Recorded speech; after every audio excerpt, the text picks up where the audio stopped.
When people think about economic miracles, they picture gold reserves, massive loans, or printing presses working overtime. They imagine central banks flooding markets with cash or governments borrowing their way to prosperity. But what if I told you that one of history's greatest economic recoveries happened without any of that? What if the foundation of modern Europe was built not on real money, but on something far more fragile and far more brilliant? Germany in 1945 was a wasteland, cities reduced to rubble, factories destroyed, millions displaced, and a currency so worthless that people used it to light fires rather than buy food. The Reichsmark had collapsed so completely that entire regions had reverted to barter. Farmers traded potatoes for shoes. Workers demanded payment in cigarettes. The most powerful economy has been in Europe, has reduced to a medieval trading system where metal coins and paper bills were just colourful trash. But within a decade, Germany had not only recovered, but had become an economic powerhouse that would dominate Europe for generations. The secret wasn't foreign aid, though that helped. It wasn't natural resources, though Germany had some. The secret was a monetary experiment so audacious that it defied every rule of economics. They rebuilt their economy using money that didn't exist. The story begins in the chaos of 1947. Germany was divided into occupation zones controlled by the Americans, British, French, and Soviets. The Western zones were drowning in worthless currency and black market trading. Official prices were meaningless because no one accepted official money. A pack of American cigarettes could buy more than a wheelbarrow full of Reichsmarks. The economy had essentially stopped functioning as a modern system. Into this disaster walked a group of economists who had been quietly planning something unprecedented. Led by Ludwig Erhard and influenced by the theories of the Freiburg School, they proposed what seemed like financial suicide. They would destroy the existing currency entirely and replace it with something that had no backing, no reserves, and no guarantee, except the promise that it would work. They called it the Deutsche Mark, and its introduction would become one of the most dramatic economic experiments in human history. The plan was breathtaking in its simplicity and terrifying in its risks. On a single weekend in June 1948, they would announce that the Reichsmark was dead. Every German citizen would be allowed to exchange a small amount of old currency for new Deutsche Marks, but the vast majority of existing money would simply vanish. Savings accounts, business reserves, government funds, all of it would be wiped out overnight. In its place would be a currency backed by nothing more than the belief that it would hold value. Think about the psychology of this moment. Imagine waking up one morning to discover that almost all your money had been declared worthless by government decree. Your life savings, gone, your business accounts, empty, your salary from last month, meaningless. This wasn't inflation slowly eroding value over years. This was instant, total financial obliteration for millions of people. Yet somehow, this destruction became the foundation for prosperity. The currency reform worked because it solved a problem that traditional economics struggles to address. The issue wasn't that Germany lacked productive capacity. The factories could be rebuilt, the workers were skilled, the knowledge existed. The problem was that the medium of exchange had become so corrupted that people had stopped using it. The economy was trapped in a cycle where no one trusted money, so no one used money, which meant no one could build wealth through normal economic activity. By destroying the old currency and creating a new one, the reformers forced everyone to start fresh. But here's the crucial part that most people miss. The new Deutsche Mark wasn't backed by gold, silver, or foreign currency. It was backed by something far more powerful and far more fragile: collective belief. The government simply announced that this new currency would be valuable, and amazingly, people believed them. Within days of the currency reform, something extraordinary happened. Shop windows that had been empty for years suddenly filled with goods. Farmers brought food to market, workers returned to factories.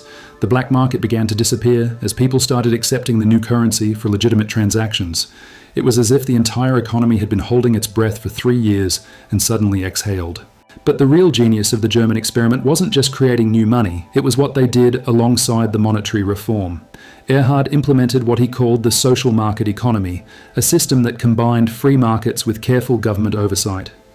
Price controls were lifted almost immediately, allowing supply and demand to determine costs naturally. At the same time, the government invested heavily in infrastructure, education, and social programs that would support long-term growth. This combination was revolutionary. Most countries recovering from war either went fully socialist, with government controlling everything, or fully capitalist, with markets left entirely alone. Germany chose a third path that balanced competition with cooperation, profit with social responsibility. The currency reform provided the foundation, but the social market economy provided the structure for sustainable growth. The results were staggering. Within 2 years, industrial production had doubled.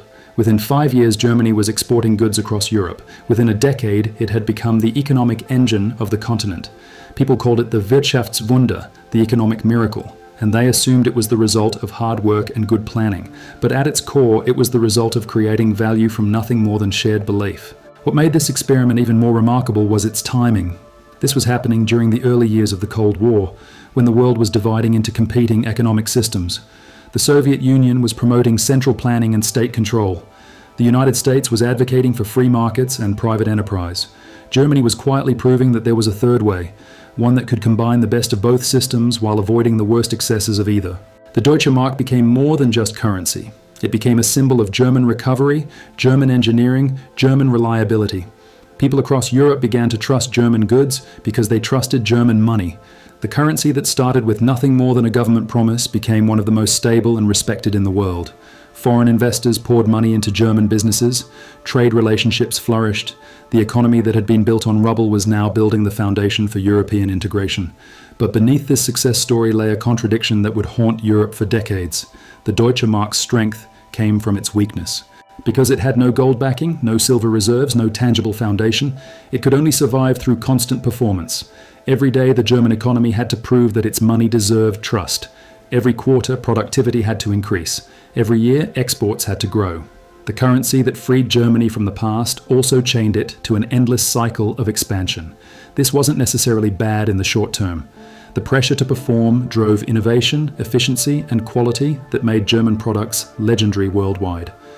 BMW, Mercedes-Benz, Siemens. These brands became synonymous with precision engineering because the companies behind them knew that their currency's credibility depended on their reputation. When your money has no intrinsic value, your products must have exceptional value to compensate. The psychological impact went deeper than economics. Germans who lived through the currency reform developed an almost religious devotion to monetary stability. They had seen their savings destroyed twice in 30 years, first by the hyperinflation of the 1920s, then by the currency reform of 1948. This created a cultural obsession with sound money that would influence German policy for generations. Inflation became not just an economic concern, but a moral failing, a betrayal of the social contract between government and citizens. This obsession with stability created both opportunities and problems. On one hand, it made Germany the most reliable economic partner in Europe. Other nations knew that German commitments would be honored, German contracts would be fulfilled, German money would hold its value. This reliability became the foundation for the European Common Market and eventually the European Union itself. Countries that had been at war just years earlier were now willing to integrate their economies because they trusted German financial discipline. On the other hand, the trauma of monetary collapse made Germans deeply suspicious of any system that might threaten stability. They resisted inflation even when mild inflation might have helped reduce unemployment. They opposed deficit spending even when public investment could have boosted growth. They viewed debt not as a tool for development, but as a moral hazard that threatened the foundation of prosperity. The irony was profound. A currency created from nothing had produced a culture that valued everything in tangible, measurable terms. The Deutsche Mark's lack of backing made Germans obsessed with backing everything else with solid fundamentals, rigorous planning, and conservative financial management. The experiment in monetary faith had created a society that trusted only what could be proven, measured, and verified. As the decades passed, the German model spread across Europe. Other countries adopted similar approaches, combining market economics with social programs, private enterprise with public investment. The European Economic Community, founded in 1957, was built on principles that Ludwig Erhard had pioneered in Germany a decade earlier. Free movement of goods and capital, but with strong regulatory frameworks. Competition between companies, but cooperation between governments. Yet, the fundamental contradiction remained. The system that had created prosperity from nothing required constant growth to maintain legitimacy. The Deutsche Mark's value depended on Germany's ability to produce more, export more, innovate more than its competitors. This created what economists would later call the growth imperative, the need for endless expansion in a finite world. By the 1970s, cracks were beginning to show. The Bretton Woods system collapsed, ending the post-war monetary order. Oil shocks disrupted global trade. Inflation returned to haunt economies that thought they had tamed it. Germany weathered these storms better than most, but the experience revealed the fragility of any system built on collective belief rather than tangible assets. The challenges intensified in the 1980s and 1990s. Globalization meant that German manufacturers faced competition from countries with lower wages and fewer regulations. The fall of the Berlin Wall brought the opportunity for reunification, but also the massive costs of integrating East Germany into the Western economic system. The Deutsche Mark, which had been a symbol of West German success, now had to prove it could handle the burden of a divided nation coming together. Throughout these challenges, the lessons of 1948 remained relevant. Economic success required more than just sound money or good policies. It required trust, cooperation, and shared commitment to making the system work. The Deutsche Mark had succeeded not because it was backed by gold or guaranteed by foreign powers of people, but because millions decided to believe in it and work to make that belief justified. This principle extended far beyond currency. The German economic miracle had shown that institutions, relationships, and social contracts could create value just as surely as factories, resources, and technology. The most important capital wasn't financial, but social. The accumulated trust between citizens, businesses, and government that made complex economic coordination possible. As Germany prepared for its next great transition, the adoption of the euro in 1999, these lessons would prove more important than ever. The question was whether a currency shared by multiple nations could command the same collective belief that had made the Deutsche Mark successful. Could the faith that had rebuilt Germany from rubble now unite a continent that had spent centuries at war? The answer would determine not just the future of European integration, but the viability of monetary systems built on trust rather than tangible backing. The experiment that began in the ruins of 1948 was about to face its ultimate test. Germany proved that the most powerful force in economics isn't gold or silver, but belief itself. The Deutsche Mark rose from nothing and became the foundation of modern Europe, showing that trust can create prosperity where tangible assets fail.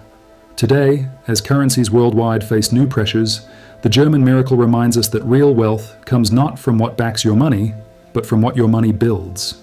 History has the answers.